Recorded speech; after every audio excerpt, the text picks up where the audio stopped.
আপনাদের সাবেক জোট সঙ্গী জামায়াতের সঙ্গে বিএনপির সম্পর্কটা কি আসলে কৌশলগত নাকি আদর্শিক? জামায়াতের সঙ্গে সম্পর্ক সবসময় আমরা বলেছি যে তার সম্পর্কটা পুরোপুরি কৌশলগত, এবং এর আগে আপনারা অনেকবার জিজ্ঞেস করেছেন, তখন আমরা বলেছেন যে আমাদের সঙ্গে জামাতের যে অ্যালায়েন্স ছিল সেটা হচ্ছে আমাদের ইলেকট্রাল অ্যালায়েন্স। আন্দোলন করেছি আমরা একসাথে, কারণ আমরা একই সাথে আপনার ফ্যাসিবাদের দ্বারা আমরা আক্রান্ত হয়েছি।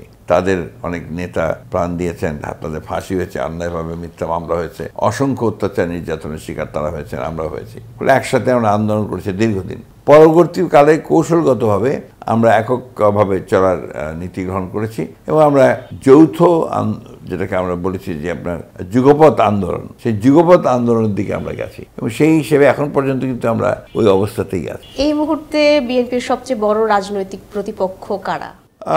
রাজনৈতিক প্রতিপক্ষ বলতে আমরা যেটা বুঝি যে আপনার ধরেন যারা নির্বাচনে বড় একটা আপনি ভূমিকা রাখতে পারবে অথবা জনগণের সামনে হিসেবে রাখতে পারবে, সেখানে আমরা নির্দিষ্ট করে কোনো দলকে বলতে চাই না।